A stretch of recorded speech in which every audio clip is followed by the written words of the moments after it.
Приветствую подписчиков и гостей канала Походный Оптимист. Меня зовут Дима. Сейчас на вот этом маленьком стареньком самолетике я лечу над Гималаями к месту старта моего маршрута, который приведет меня к реке самой высокой горе в мире — Эвересту.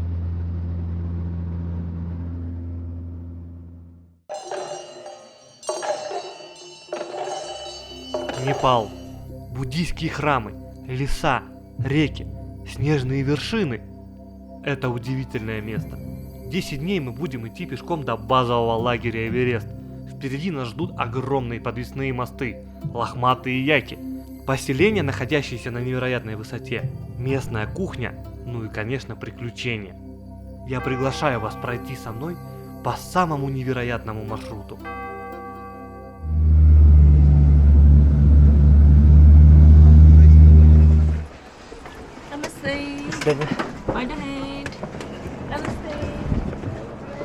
Мы прилетели в Луклу, а отсюда начинается наше путешествие. Лукла — это город в районе Кхумбу в восточном Непале. Перевалочный пункт туристов и альпинистов, направляющихся в окрестности Эвереста. Поэтому багажное отделение самолетов забито не чемоданами, а туристическими рюкзаками. У нас последнее приготовление перед стартом. Сейчас нам нужно пойти купить пермиты. Пермиты — это разрешение, которое, как налог разрешения для того, чтобы туристы могли посещать все достопримечательности.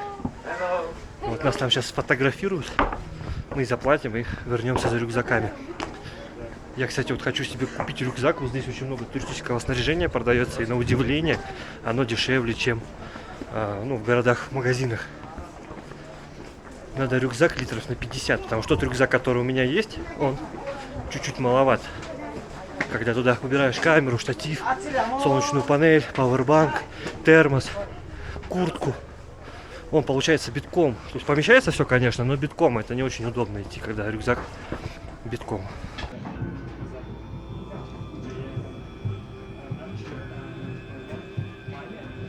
Этот як меня сейчас боднул. Прям рогом своим, да.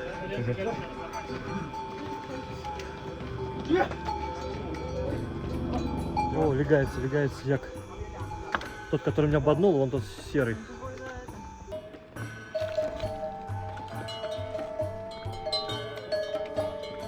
Давай. Давай.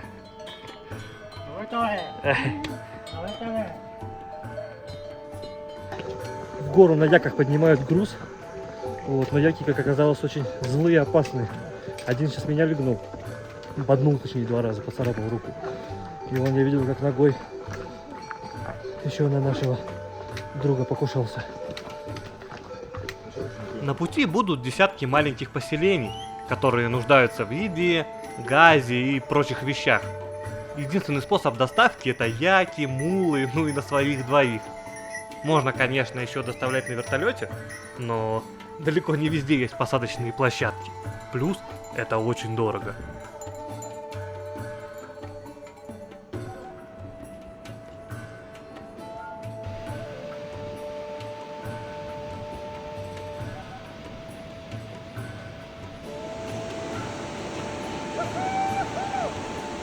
Обалдеть! Вот это красотень! Кто шатается, главное телефон не уронить. Слушай, по этому второму мостику мы уже идем более уверенно, чем по первому.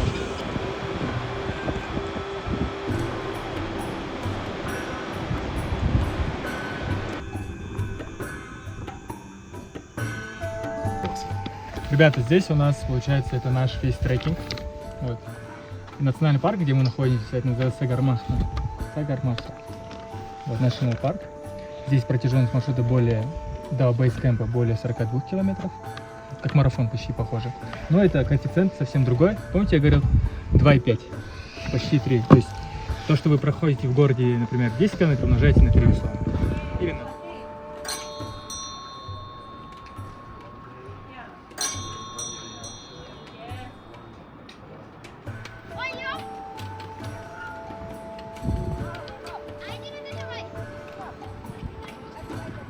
Эти ребята — это наши портеры. Портеры — это люди, которые за деньги несут ваш рюкзак. Да, прикиньте, за 15 лет туризма первый раз мне несут рюкзак. Но в Непале это не кажется привилегией. Тут этим пользуются почти все.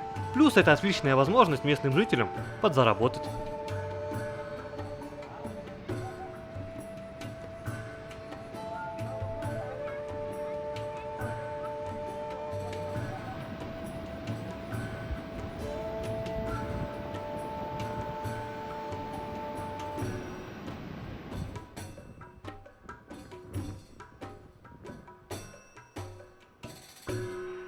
А вот сегодня здесь будем ночевать. Вот вид из окна.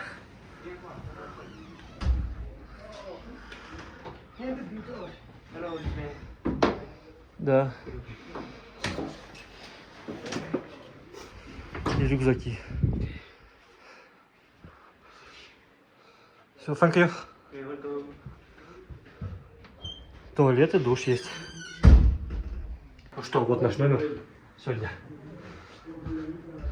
Все по-скромному, но все, что нужно. 2 кровати, розетка, не знаю, работает или нет, сейчас проверю. Вот есть маленькая раковинка, душ, туалет полноценный. Сегодня первый ходовой день. Легкий, по лайту мы шли, маленький подъемчик был. Но я 3 ночи плохо спал, почти не спал. Поэтому я рад, что мы сегодня рано закончили. Сейчас ходим, прогуляемся, на часок еще налегке совсем вверх, спустимся и отсыпаться, отдыхать. Впереди еще 9 дней и штурм вершины 5600, что ли, там, что-то там, или 5400, мысли путаются.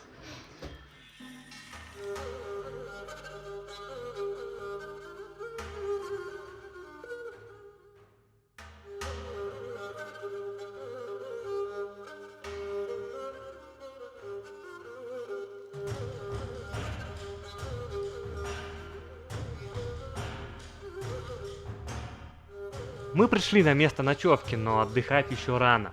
Каждый вечер обязательная вечерняя прогулка, немного выше места ночевки. Такой подход позволяет лучше акклиматизироваться и подготовить организм к экстремальной высоте. Я просто кайфую от местных собак. За весь день не слышал ни одного лая. Собаки спокойно ходят, спят, никто не трогает их, а они не трогают людей. Видно, горный воздух действует и на них. Жалко, что не на яков.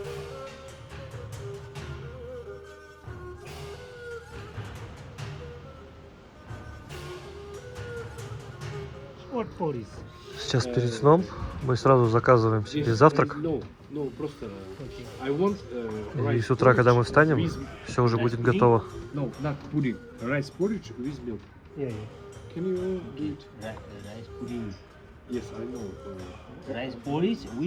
Я заказал себе пиццу. Все посмеялись, что что ты с утра пиццу будешь есть? Я думаю, что бы и нет. Пицца вкусная. Что ты хочешь объяснить? Porridge with milk. Okay. Rice porridge. Yes. Rice porridge. Rice porridge? Да, with milk. With milk. Yes. Do you know? Вон паук сидит, смотрите какой. Кто знает, что это за паук у нас в номере. Здоровый. У него прям вон зубы ядовитые.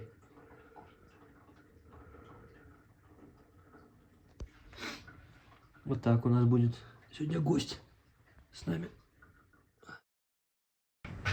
Доброе утро. Ночь, в общем, прошла шикарно. Наконец-то я отоспался за последние 3 дня. Почти 9 часов спал. Отопления здесь нету, ночью шел дождь, но вполне было тепло. То есть я, по крайней мере, не мерз. Сейчас у нас прошел завтрак. Мы собираемся, буквально через 7 минут выдвигаемся дальше на маршрут. Сегодня уже более полный ходовой день, 8 часов ходового времени. Поэтому надо как следует сейчас рассортировать вещи, то, что понадобится в дороге, и что мы отдадим портерам. Будем идти, каждый, можно сказать, 45 минут будем останется для того, чтобы передохнуть, отдохнуть, пофоткаться, сделаем чаепитие, устроим, здесь красивые виды будут, где мы будем отдыхать и пить чай. Вот.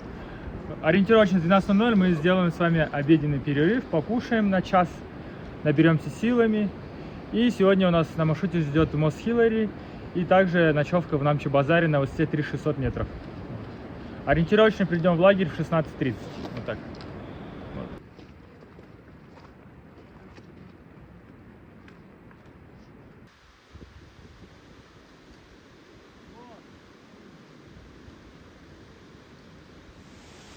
Огромные водопады, на которые я дома смотрел бы сутки, тут воспринимаются как простая и неотъемлемая часть происходящего на фоне всего остального.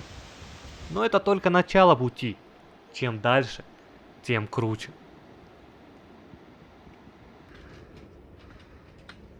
Соответственно, высота это пика 6500 метров над уровнем моря. Пик Тамсиркук. Тамсиркук, да. Дорога то становится узкая, извилистая, то была широкая, прямая. Для меня, конечно, непривычно, что вокруг постоянно люди. С одной стороны, нет как бы уединения, но с другой стороны, ощущаешь себя героем какого-то приключенческого фильма.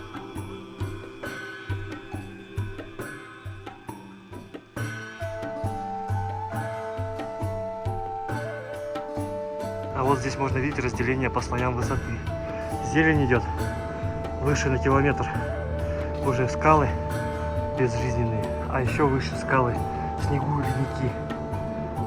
Вот так вот будет путь наверх у нас до ледников, до снега. Вертолет летает.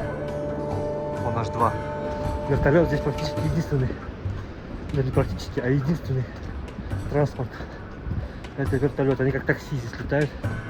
На Эвересте, в лагеря, на вершине вертолетной экскурсии. Потому что по этой дороге только мулы да яки. Ну и, конечно, портовые туристы.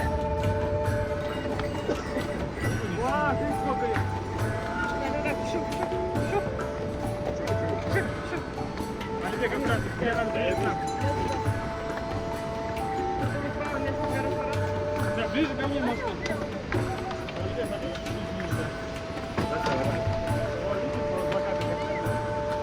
Авария!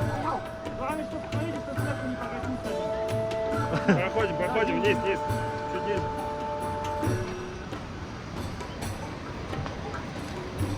Жума, подгони он того! Подгони его!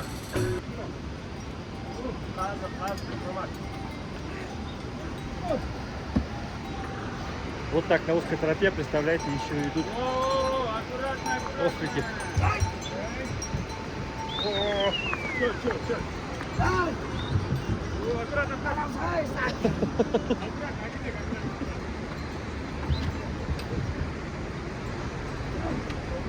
Нормально, наши прошли.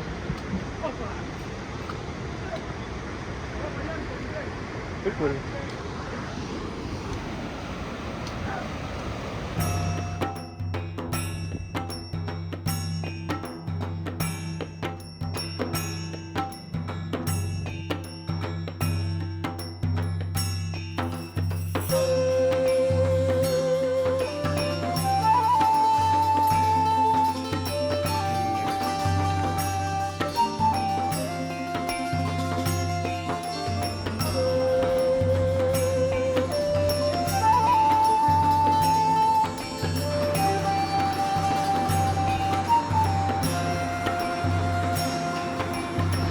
Но люди, которые боятся высоты, конечно, здесь бы немного испытывали небольшой стресс.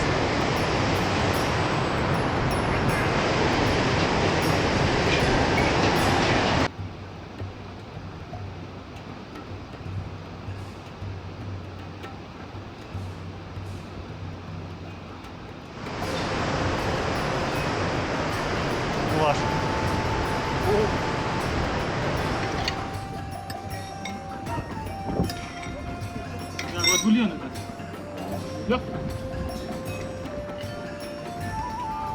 Здесь нас будут проверять пермиты. Стоит охрана. Пермиты — это, как я говорил, уже пропуска специальные, которые выдают как за уплату налога для посещения этого места. Вот сейчас в окошке мы ждем.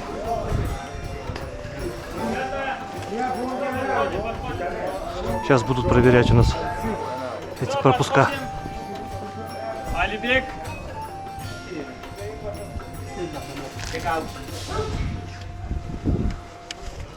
Алибек.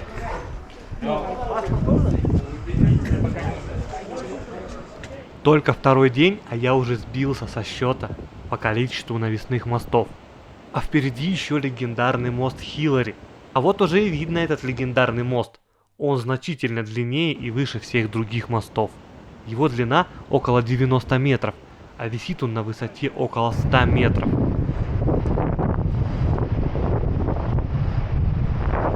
Мне кажется, я очень близко уже к Эвересту. Обалдеть, какой мост! Какой вид!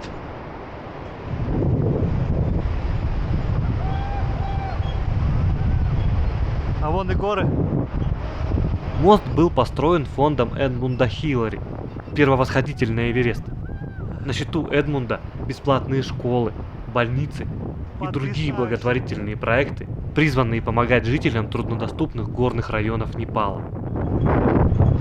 Только ради этого моста уже стоило сюда идти. На ветру он сильно раскачивается, но страха нет абсолютно. Один восторг.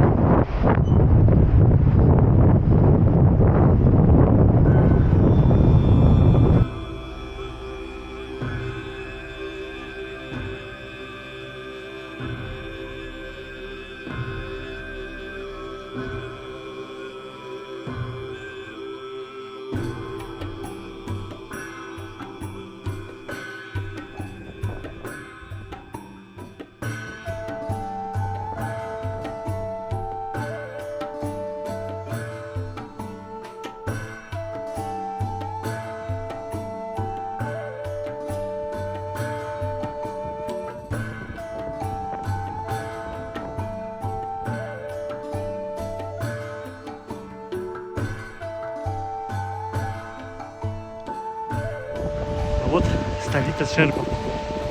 Высота 3400. Вот здесь живут народ Шерпы.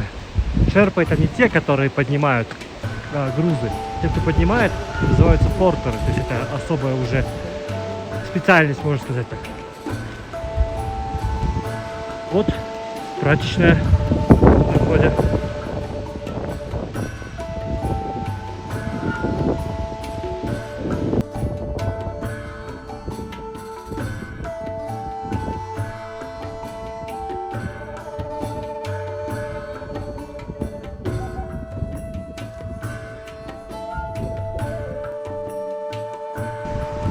Вот я хожу в столицу Шерпов. Обалдеть. Высота 3400. Здесь постоянно живут люди.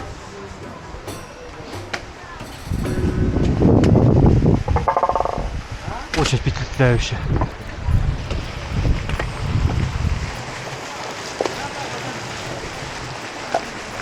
Местные жители.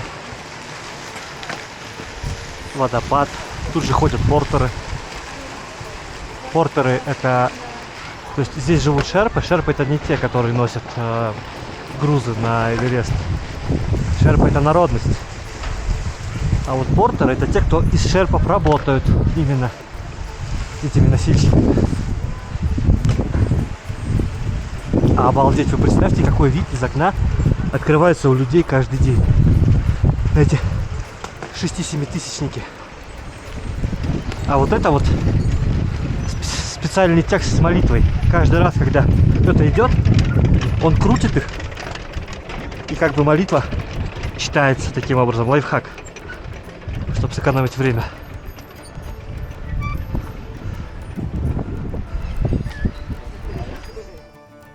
Поселок очень известен туристами и альпинистами, потому что находится по дороге к Эвересту и обладает расширенной системой туристических гостиниц, ресторанов, магазинов, где туристы могут отдохнуть и подготовиться к походу. В окрестности Намчи-Базара расположено несколько тибетских монастырей. В начале 90-х для электрификации поселка в ближайшем поселении при финансовой помощи Австрии была построена малая гидроэлектростанция. Ввод гидроэлектростанции позволил уменьшить использование ближайших лесов в качестве топлива. То есть, они рубили и жгли прямо вот эту красоту. По переписи 1991 года в этом поселке проживало 1647 человек. Вот так. Сейчас, наверное, туристов столько же. Сверху еще. Смотрите, какой скоростью они крутятся. Они хитро сделали. Вода течет, крутит постоянно вот эти вот барабаны с молитвами. Тем самым молитва как бы постоянно читается, и людям приходит какое-то счастье, по их мнению. Вот эти вот флажки, тоже каждый цвет этих флажков означает какую-то свою молитву за там здравие, там за там, не знаю, питание, за погоду, там, я не знаю, то есть, в общем, вот так вот они в это все верят. А вот местные детишки играют в футбол.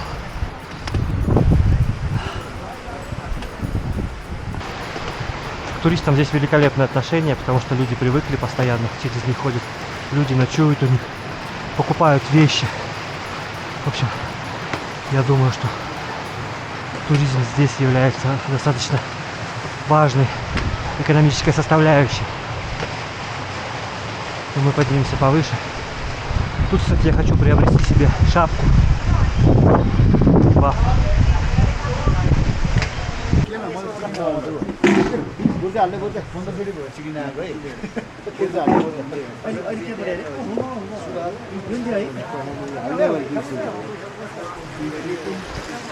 Это местная игра. На лохотронище похоже. О, обмен валюты.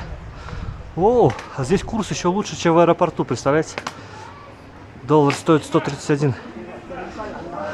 Мы меняли по 129 в аэропорту. Круто. О, я всех прикупил какую-нибудь майку.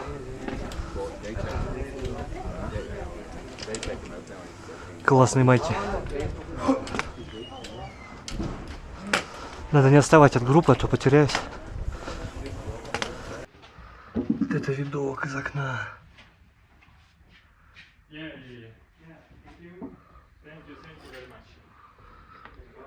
А вот кровать. Кровать. Это с подогревом кровать.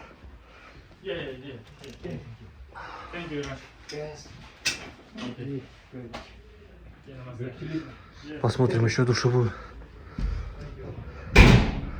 Отлично все.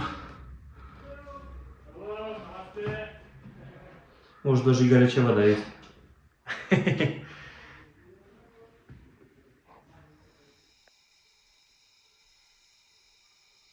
Шестое мы ночуем в этом, в пирамиде. 27-го мы идем до бейскэмпа и ночуем здесь. В горах Шепет. 28-го мы идем уже на Калапатар, 28-го, и улетаем мы. Новое утро. Получается, пошел уже третий ходовой день. Здесь высота 3460, и здесь мы должны провести 2 дня для того, чтобы провести как следует акклиматизацию. 2 ночи переспать. Но чтобы сегодняшний день прошел максимально продуктивно, мы идем в радиальный поход вокруг этой как раз столицы шерпов. И поднимемся до высоты почти 4000 метров. Потом спустимся опять на 3460, здесь переночуем. И это будет лучшая акклиматизация для выхода дальше, потому что с завтрашнего дня мы поднимаемся выше 4000. И несколько дней, там сколько дней, 5, наверное, будем выше 4000. Максимальная наша точка, за которую я хочу, по крайней мере, подняться, это 5600. 5600. Да. Че, я собрался. У нас как с утра вообще проходит? Утром подъем. Мыльно-рыльный все утренний туалет, так сказать. Потом завтрак. Собираем рюкзаки и в путь. Утро проходит довольно динамично, быстро. И за час полностью у нас вся команда от того, как проснулась, до поела, собралась, уже полностью готова. Так, ну все, мой рюкзак тоже сложен.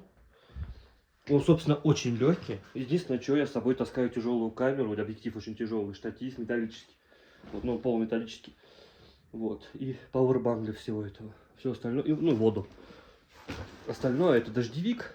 Так, дождевик у меня там, документы, деньги, солнечные очки, собственно, все.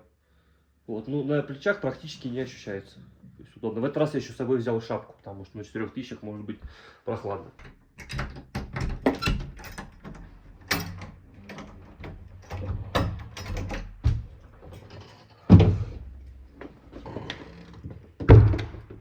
Маленький местный храм. Сейчас читают молитву.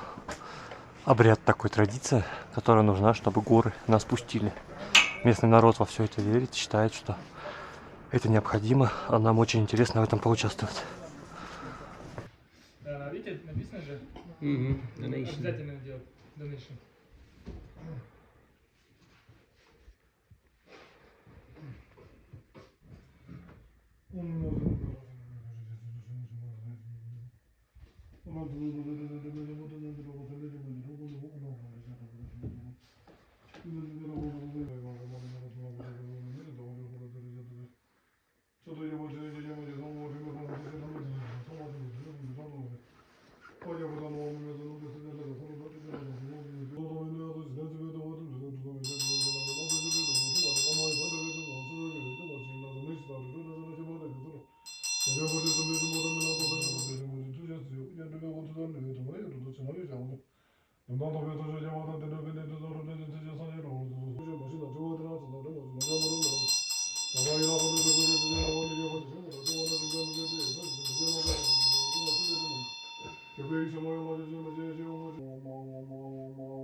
После этого интересного обряда мы отправились вверх, наблюдая вокруг картину не менее удивительную. Например, горных коров, которым большая высота явно не помеха. Детей, чье детство проходит в одном из самых красивых мест на Земле. Среди величественных недосягаемых гор стоят простые лачуги, в которых неторопливо и спокойно проводит свою жизнь местный народ.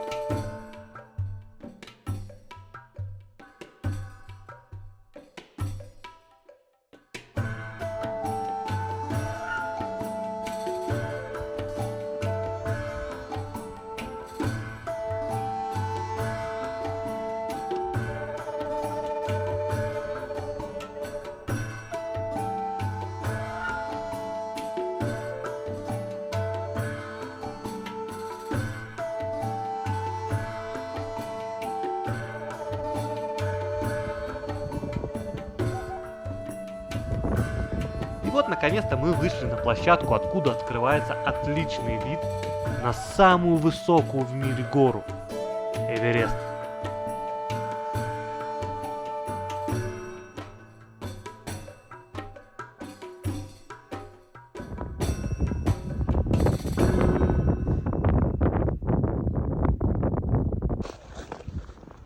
Сейчас хочу подняться прямо вот сюда. Вот это да! Вау! Вот здесь уже не попадает ничего лишнего в кадр. Очень необычные хвойные деревья вокруг, лес. Видно, что ему тяжело на такой высоте расти. Ветер, нехватка кислорода. Я думаю, что здесь где-то 70% от нормы на такой высоте кислорода.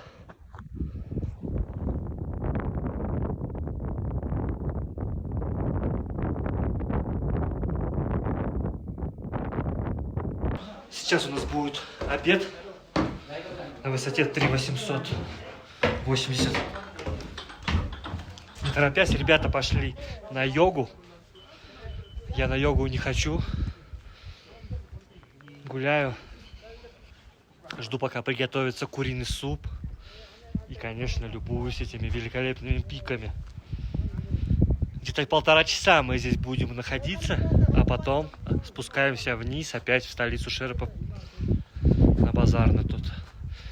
Полдня сегодня у нас будут свободны, набираемся сил, восстанавливаемся, потому что дальше все меньше и меньше будет у нас возможности посетить уже вот такие вот места, расслабиться, а все наши приюты, ночлеги будут жестче и жестче.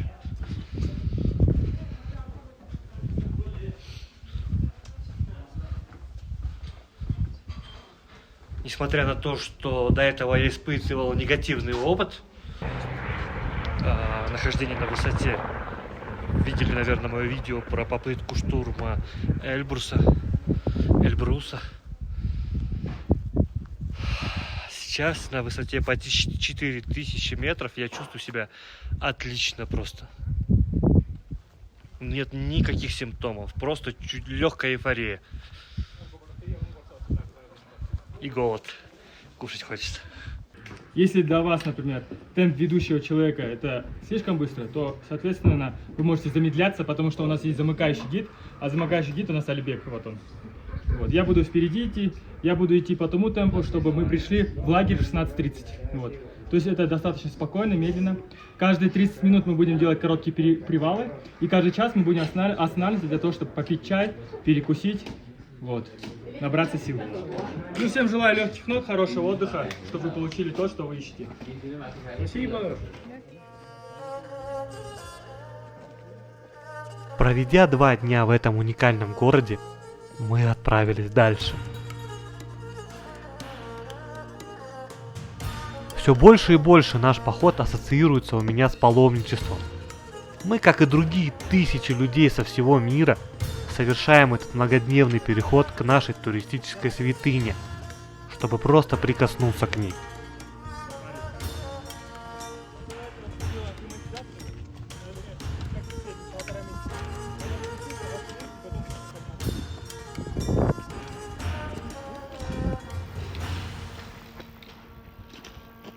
Это пропасть. Это вот представь, тут раньше не было вот этой дороги. Камни специально наложили, чтобы выровнять дорогу. А до этого тут был такой обрыв, сделали доски, ставили разные камушки. Сейчас уже для туризма сделали так.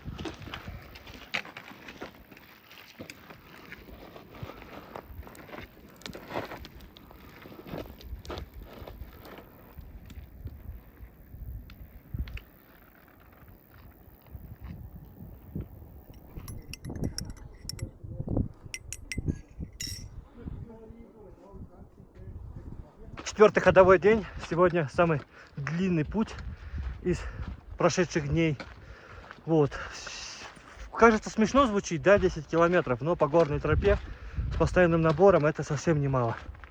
Это примерно 8-9 часов полноценной ходьбы. При условии, что это растягивается на много дней, это не так уж и просто. Вот. Но сил пока полно. Двигаемся вперед. Виды становятся все лучше. Людей на маршруте становится все меньше, потому что у многих цель осталась в Немче-Базаре. Кто-то свернул к озерам. В общем, не всем нужно к Эвересту, и это радует. Тропа стала более привлекательной, красивой. Действительно чувствуются уже дикие непальские места и потрясающие роскошные виды этой природы. Вот они, яки настоящие. До этого какие-то лысые были. Они, наверное, внизу, им тепло было. А эти сверху спускаются. Все в шубе.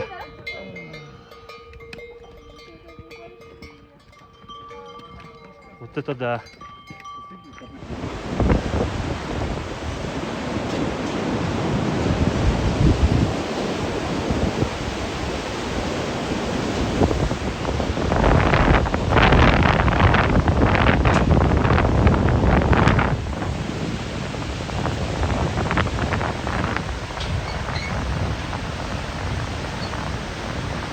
Идет затяжной подъем.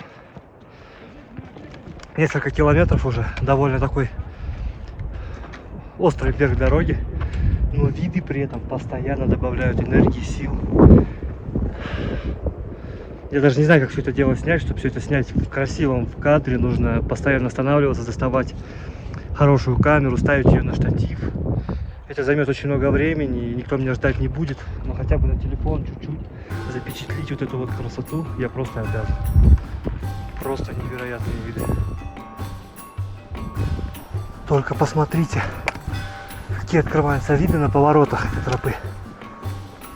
Внизу очень глубокое ущелье, а вверху очень высокие пики.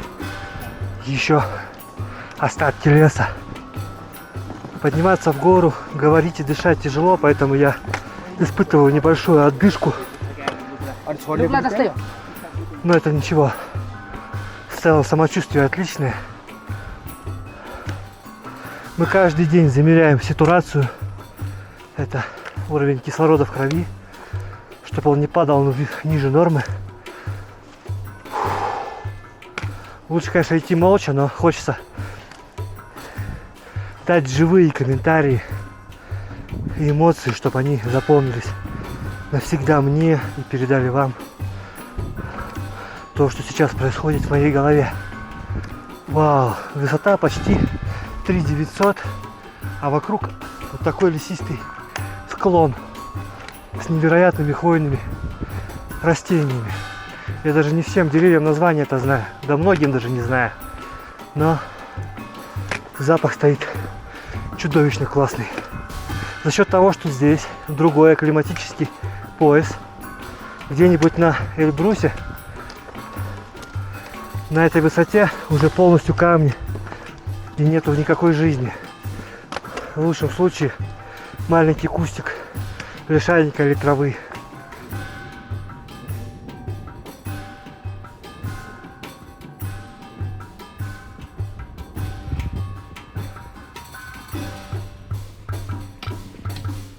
Это монастырь, самый главный для шерпов монастырь, находится на высоте 3950 метров над уровнем моря. Сейчас мы здесь будем рядом находиться. Здесь у нас рядом есть кафе, где мы с вами пообедаем, отдохнем. Здесь мы будем ровно час находиться. Пойдемте, ребята, сходим вот здесь в кафешку. Здесь сейчас оставим, и здесь час свободного времени. Там попросить потише. Был период в моей жизни, когда я очень углубленно изучал религии. Это началось с института. У нас был предмет религоведения, когда я изучал, как религии в принципе возникают, как они влияют на общество, на культуру, какие они бывают. И потом потихонечку ради интереса начал изучать все популярные религии. Ислам, буддизм. Вот на буддизме я остановился и очень много времени ему посвятил. Мне нравились книжки лесного монаха Аджана Ча.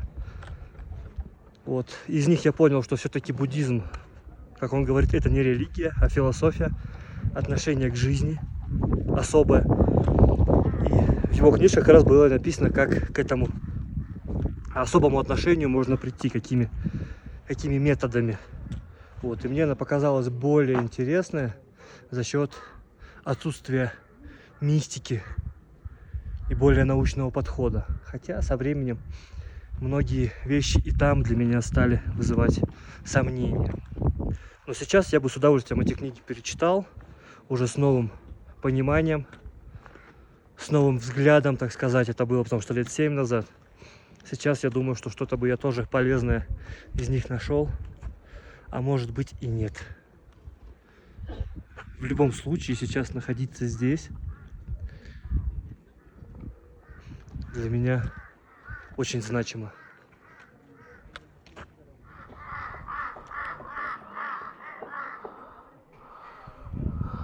За вход берут деньги.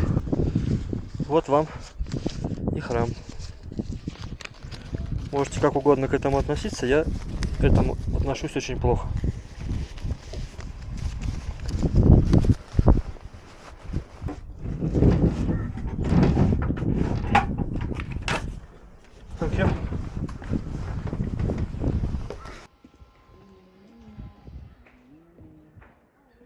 Вон Эверест.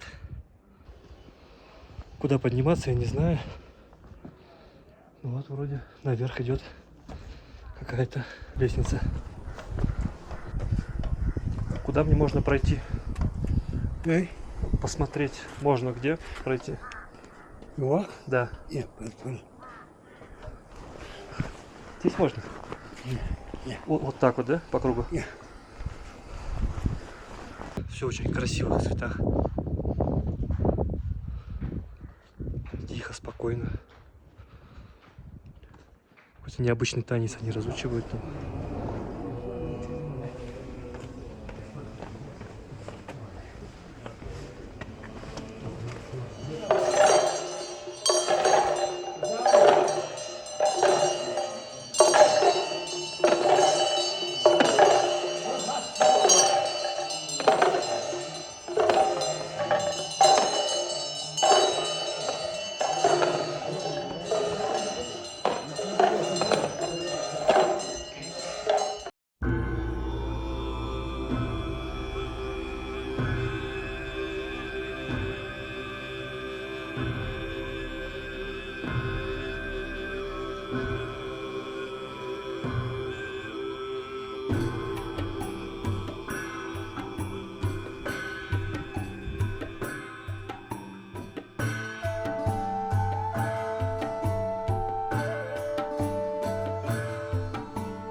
А вот как номера закрываются здесь.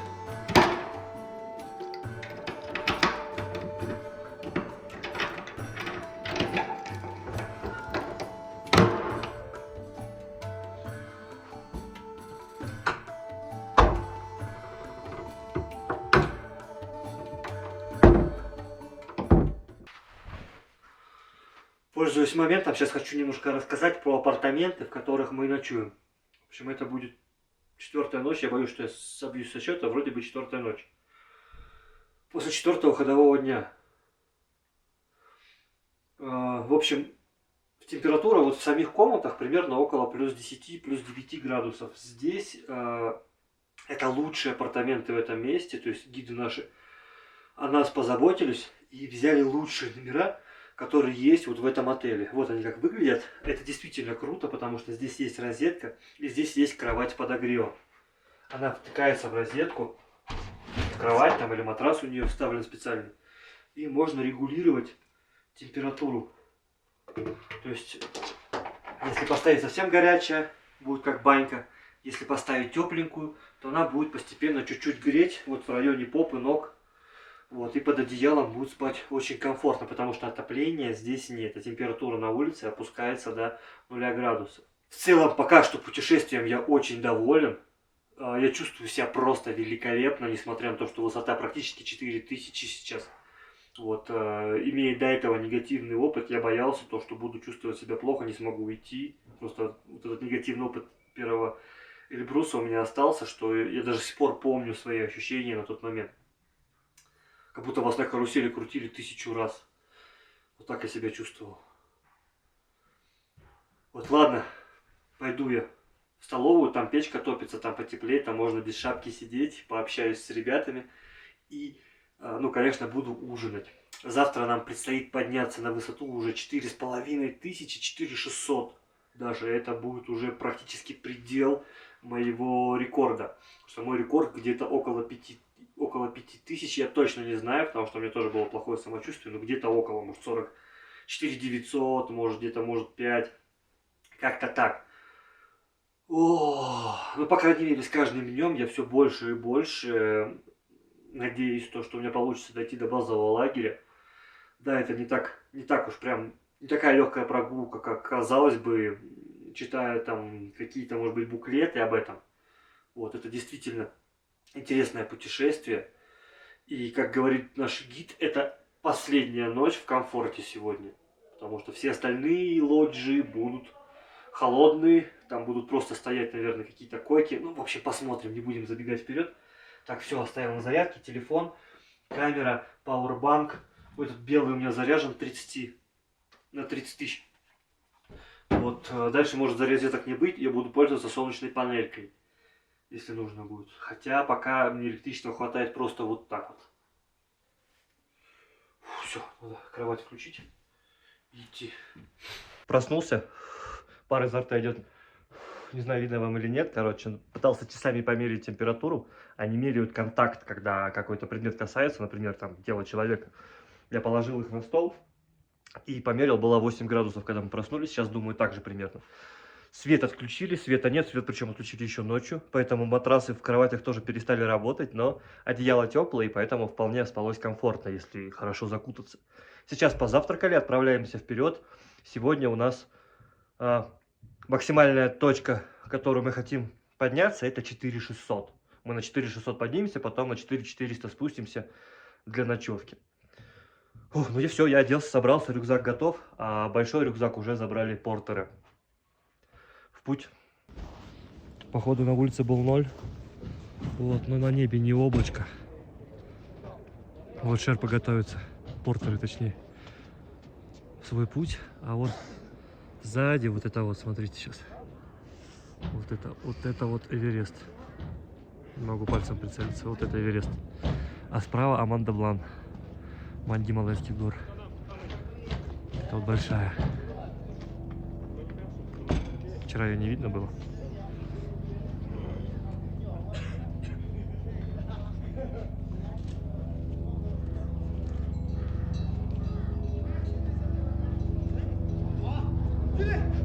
На остановках всегда сразу накидываем ветровку, пуховку, потому что спина потная, можно резко простудиться.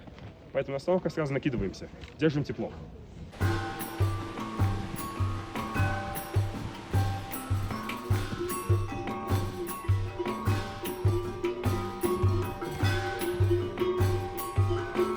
Делай.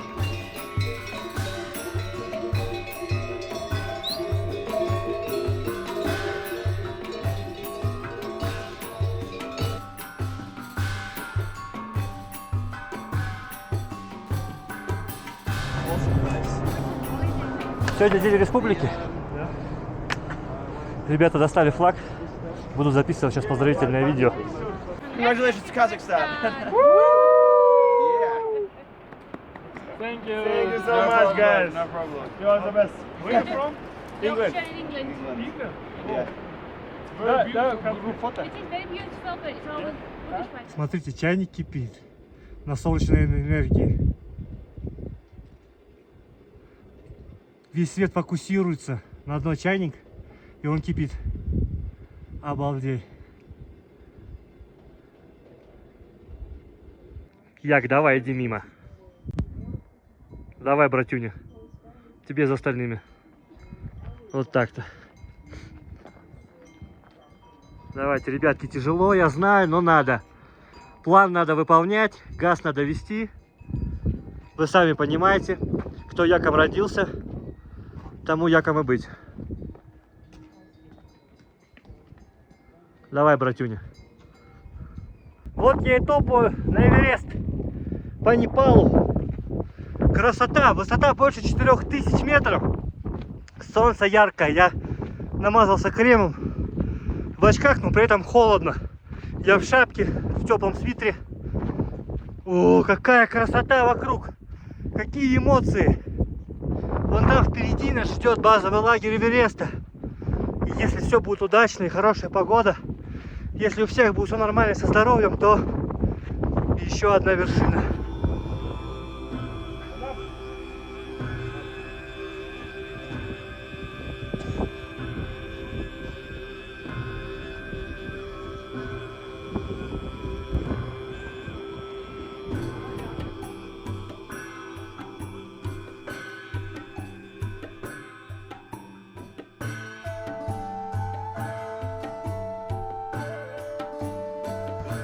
Ох, эти яки и мулы. Тропа узкая. Сейчас только что яки там чуть не раскидали людей. Капец. Они боятся, начинают суетиться. Ну, яки в смысле, они так-то не агрессивные. Но людей они боятся толпы.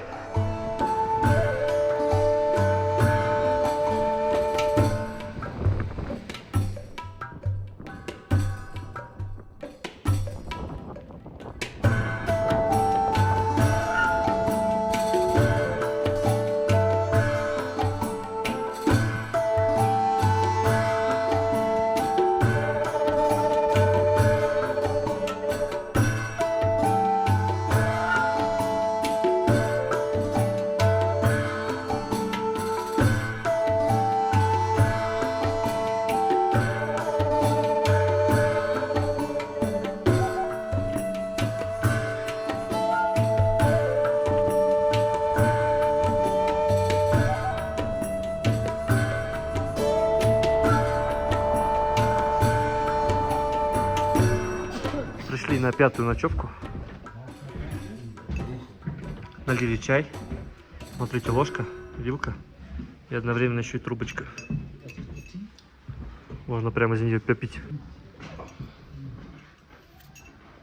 Классная штука. Вот очередные наши апартаменты с шикарнейшим видом. Пока солнце светит в окно, здесь очень тепло, но я думаю, что отопления здесь нет, конечно. Вот, но зато есть розетка, это очень хорошо. И опять обогреваемые кровати. Я думаю, что здесь это прямо норма. Так, посмотрим, есть ли туалет. Да, отличный туалет. И даже душ. Огонь вообще. Вот он я. Я обрадовался розетке, почему-то она не работает. Свет, главное, здесь есть. Вот, а розетка почему-то не пашет. Так, ну вот у нее включатель. Ладно, достаю солнечную панель. Вот моя солнечная панелька. Не могу ее так поставить, чтобы солнышко полностью на нее попадало, но хотя бы так. Спутниковая связь заряжается от нее. Все нормально, зарядка идет. Посмотрим, сейчас 22%. Поползет вверх, если значит все четко. Солнце очень интенсивное. Вот, розетка не пашет. Наверное, еще не включили. Вечером может включить. 31 уже процент работает.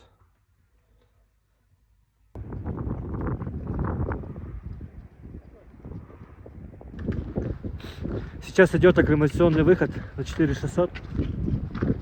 4400 будем ночевать, высота. 4600 сейчас сходим.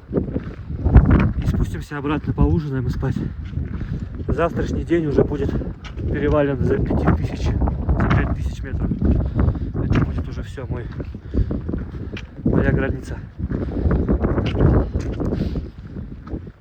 Я буду смотреть на свое самочувствие и надеяться, что я дойду до базкампа.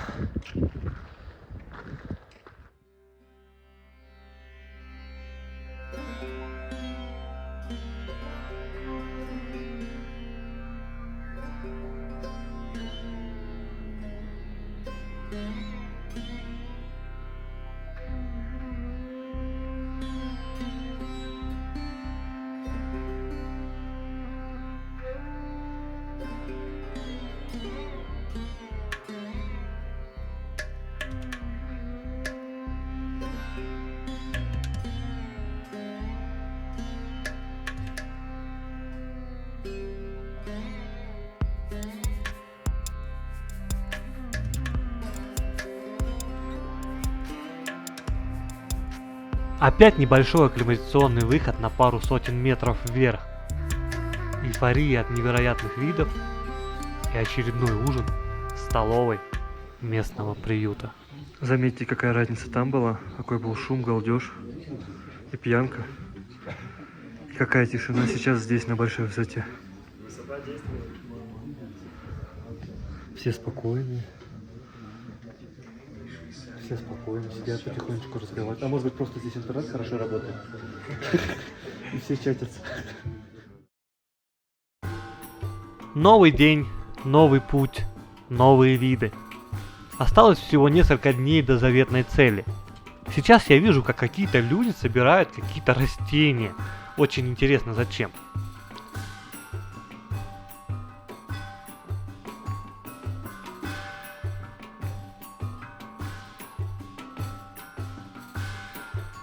По дороге уже не первый раз попадаются очень антуражные домики с невероятным видом. Я бы очень хотел ночевать не в приютах, а вот в таких домиках и делать еще отдельное видео про каждую ночевку.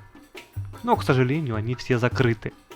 Может быть, можно когда-то с кем-то договориться, чтобы в следующий раз организовать именно такой тур. Насмотревшись на такие места, на такие строения, я тоже захотел себе построить домик из камня. Думаю, что по возвращению я эту тему хорошенько проработаю.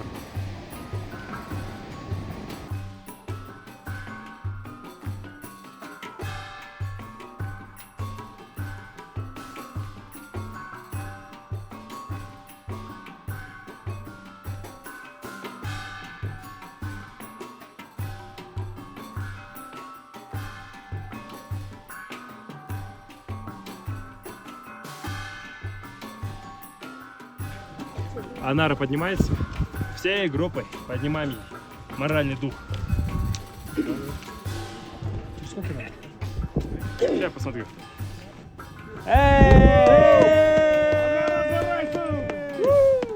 Молодчина! Чудо-женщина! Молодчик! Давай, забыл. Дыши, дыши, дыши. Все, ребят, дайте ей немного подышать, отдохнуть. Отстаньте от нее. Так, все, Кет, молодцы, позгадили. Он тебя не заслуживает, ты круче.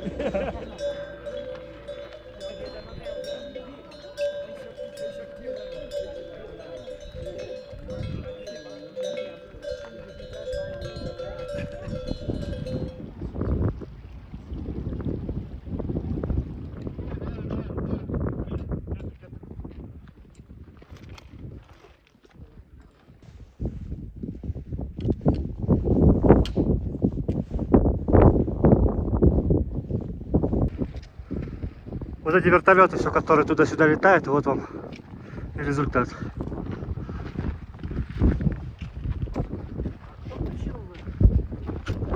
А почему, может быть, кажется? Прямо вдоль тропы лежал разбитый и сгоревший вертолет. Местные пилоты считаются лучшими в мире вертолетчиками, но даже они иногда не справляются с жесткими условиями Гималаев. Внезапные порывы ветра, туман, резкие перепады давления становятся причиной большой трагедии.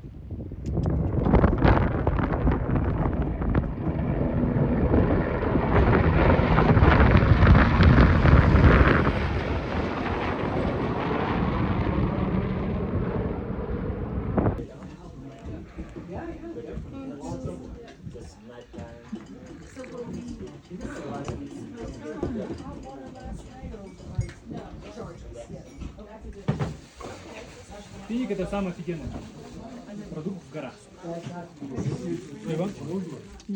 Сейчас буквально уже за несколько минут до подхода к нашему ночлегу навстречу нам вышел наш шерп. Он уже отнес туда вещи. С плохой новостью о том, что мест там, где мы собрались ночевать, нет по какой-то причине, непонятно. Может быть, мы в расчете, потому что они говорят, что все места забронированы, но, может быть, наши места и входят в эту бронь. Вот, в общем, будем разбираться. Maybe 2 weeks ago, we asked Gerber to book our room, so our room should be. Yeah, let's go. Гид говорит, пойдем разберемся на месте. На тропе никого нет. Такие замечательные каменюки вокруг. А там отвесные скалы, шеститысячники, семитысячники. Фух. Высота 5100. Я потихонечку ковыляю. Чувствую себя в целом нормально, хотя ощущения очень необычные. Необычные ощущения в голове, в животе, в сердце. О, смотрите, какие скалы вокруг.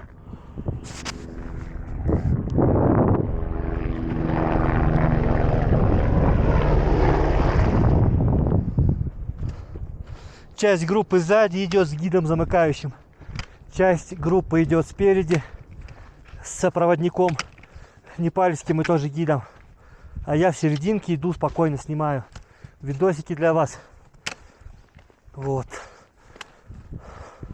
Не торопясь, пытаюсь как следует запомнить каждое мгновение. Потому что даже вот именно ощущения даже свои, не столько вид, сколько ощущения от всей этой грандиозности. Я не знаю, что вам там видно на эту малюсенькую камеру, которая сейчас висит у меня на груди. Но я... Ой, сейчас что-то сердце кольнуло. Ух, ну я, когда вернусь, обязательно буду стараться и монтировать большой фильм про это, про эту экспедицию с хорошими кадрами уже. Из самолета, вертолета и с хорошей камерой.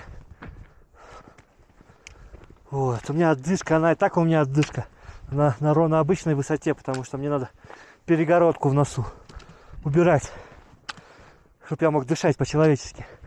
А тут еще и на высоте примерно 50% от нормы кислорода. Вон впереди показалась эта пирамида, это наша ночлежка на сегодня. Бывший институт, или лаборатория точнее, где ученые сидели, изучали все эти горы. А сейчас ее переоборудовали приют.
Прогулялись наверх туда, метров 70, наверное, до устья.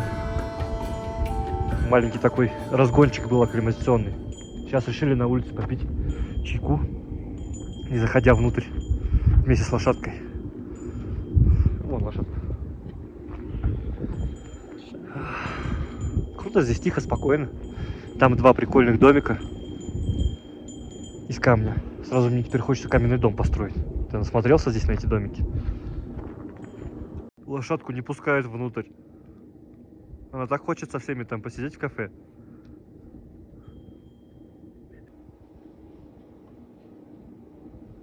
Так жалко лошадку.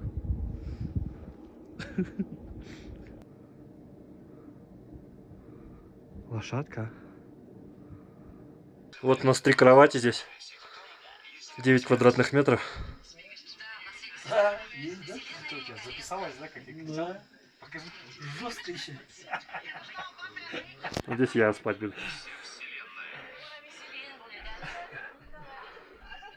Вещи наши.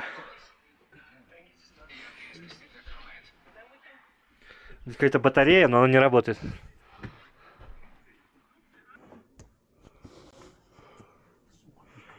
Так, ну что, ложимся спать. Завтра будет решающий день. С какой головой мы проснемся на высоте 50 метров. Надеюсь, что все будет нормально, потому что главная, конечно, цель — это базовый лагерь Эвереста. И если все будет хорошо, еще и подняться на гору. Что забыл название, забыл. Калапатар, да. Ладно, до завтра.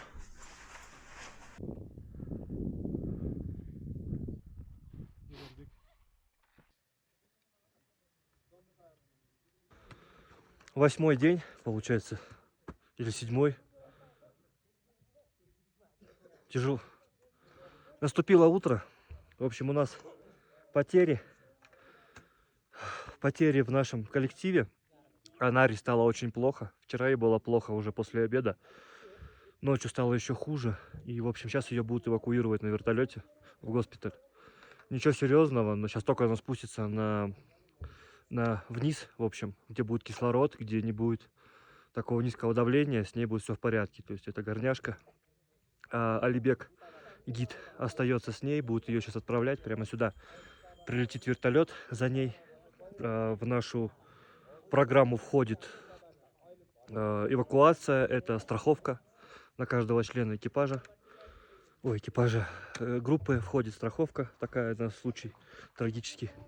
Вот, но думаю, что как раз трагического случая не случилось за счет того, что ее сегодня отправят обратно.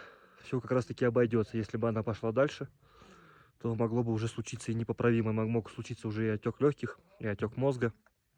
В общем, горняшка — это не шутки. Вот, у меня самочувствие более-менее, но за счет того, что вот в этом помещении отапливается это помещение за счет какой-то керосиновой печи,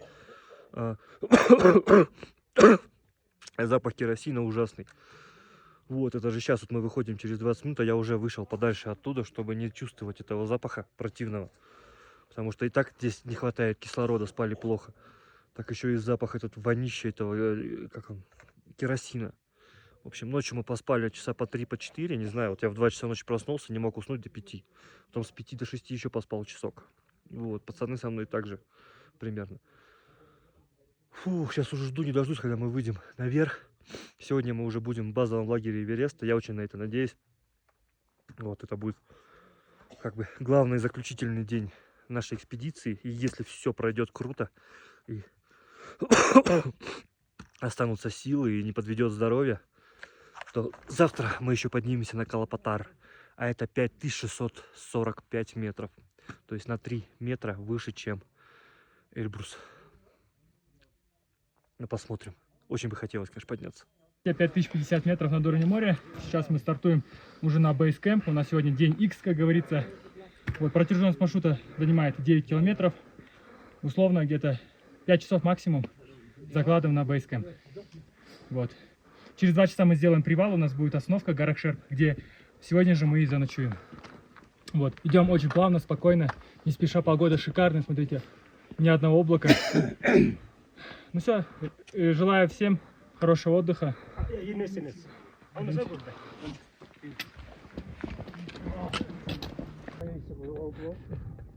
Че, ответственность моей жизни на тебе лежит? Нефиг было тянуть в поход меня. Не переживал бы.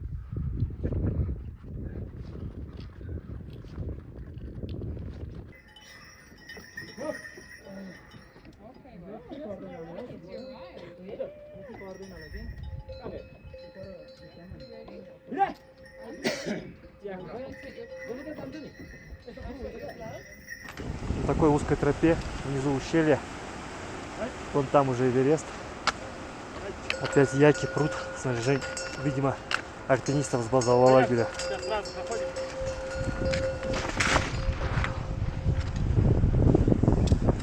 А вон впереди какой-то ледник, как пещера. О, опять як. Алибек, проходим! Подходим уже к базовому лагерю Эвереста. Вот там он буквально за километре от нас. А вот это вот знаменитый ледник Хумбо. Это вот там, где через расщелины пробираются люди. По лестницам, по веревкам. Поэтому по факту вот там, где базовый лагерь, там кончается трекинг. А дальше уже начинается альпинизм. Именно поэтому это и есть точка нашего маршрута.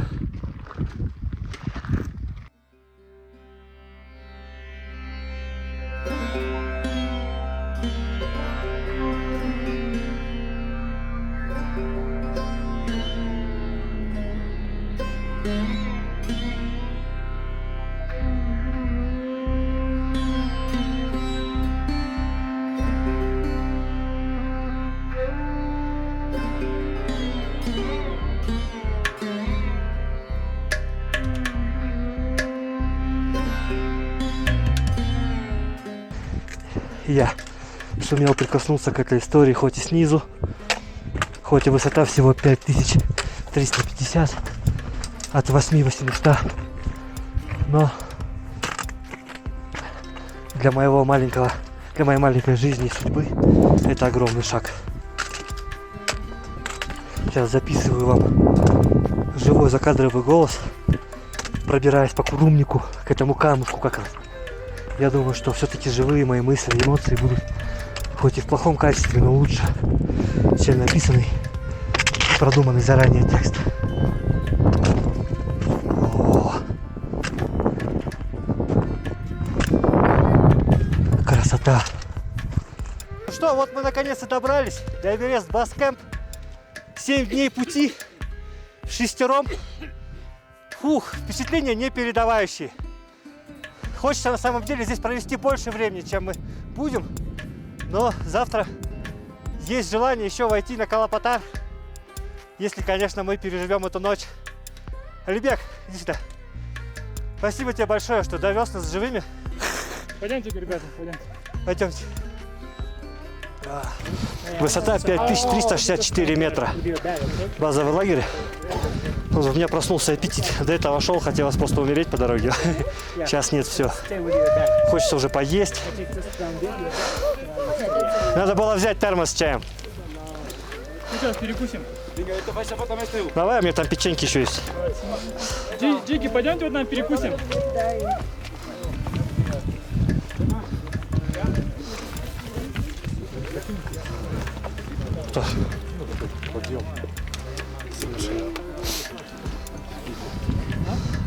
Прикинь, у них здесь только начало пути. Мы здесь уже пришли и чуть не померли. Они такие, ну что, теперь можно начинать. Давайте вон туда станем. Нормально, меньше людей. Какая невероятная красота за моей спиной.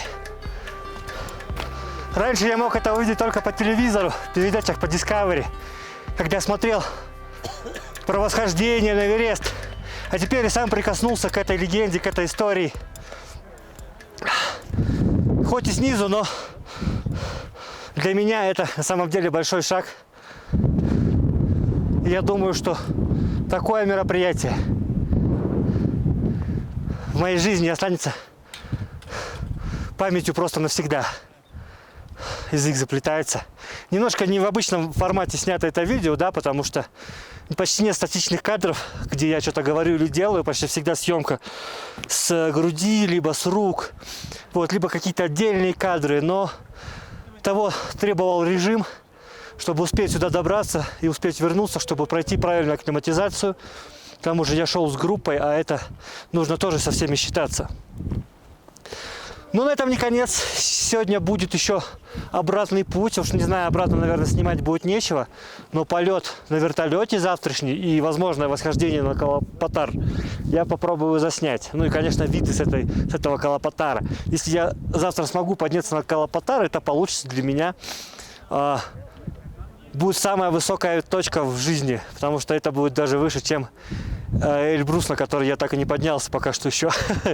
Вот, за счет пока и желания нет. Ух.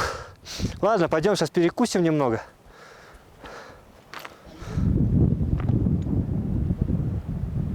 Такой там шум ледника.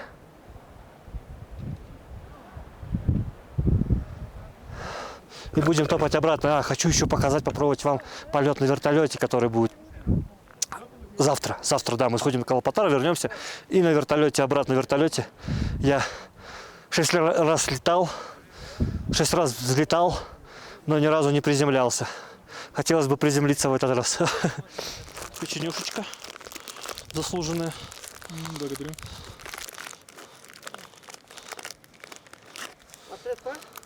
Печенюшечку будете?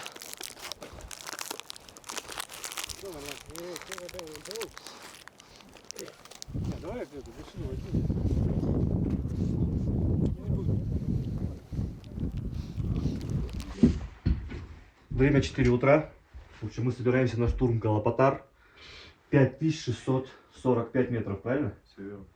Вот. Сейчас сделаем чай в термос и отправляемся вверх. Как самочувствие? Кислорода не хватает, мне кажется. Очень мало кислорода, тяжело.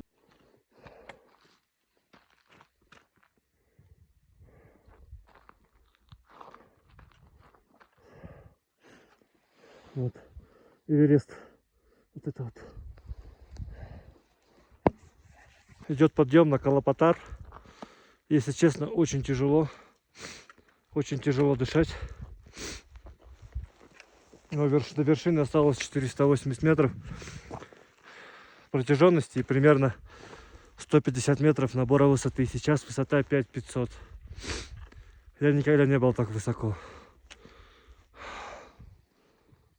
Какая красота, да? Вокруг скоро солнышко будет.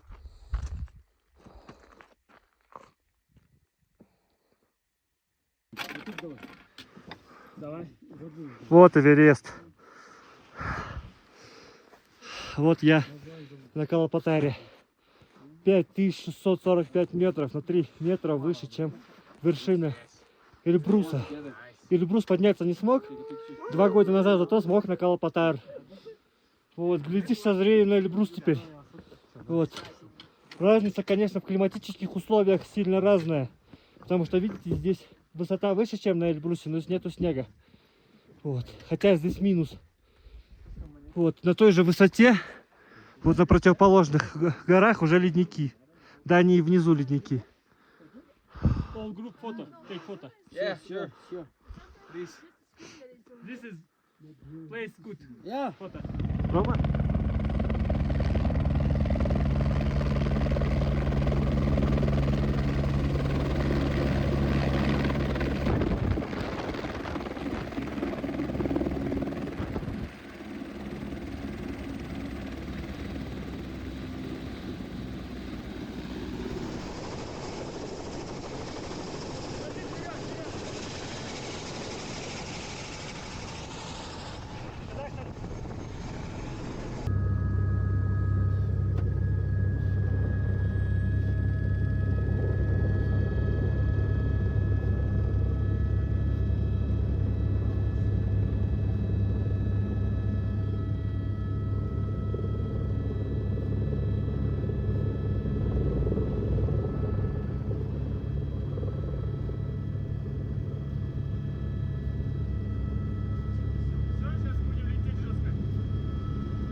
Ну что, как вам прогулка до баз-лагеря Эвереста? Виды гор, местный колорит, культура просто впечатляет. Это необычный для меня поход. И вы знаете, что я больше люблю один, где-то в безлюдных местах. Но этот поход запомнится мне на всю жизнь. Да и то, что я смог преодолеть свой негативный опыт в высоте. Напомню, что 2 года назад я пытался подняться на Эльбрус. Но неправильный подход к этому делу не позволил мне подняться выше 5000 метров. Теперь же мой рекорд 5645 метров. То, что мы шли 10 дней, обратно на вертолете мы пролетели буквально за час. Далее полет на маленьком самолете и несколько дней отдыха в столице Непала, Катманду.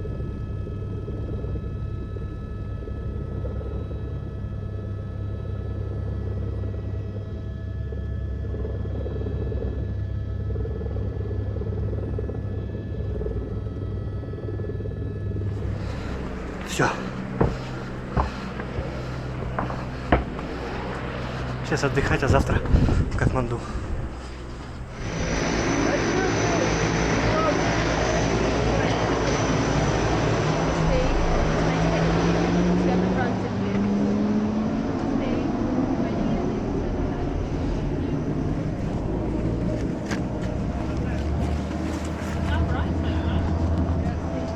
Запустите окошко. Опять.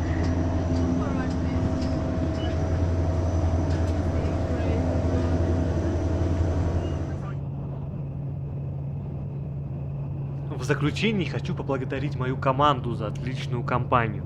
Это Алибек, Жума, Анара. Кстати, она быстро поправилась по возвращению. Ну и, конечно, я очень благодарен нашим гидам Алибекам за грамотное сопровождение и четкую организацию путешествия. Если хотите безопасно прогуляться до Эвереста, и, кстати, не только туда, контакты их фирмы я оставлю в описании к видео. Ну а вам большое спасибо за поддержку. Скоро увидимся.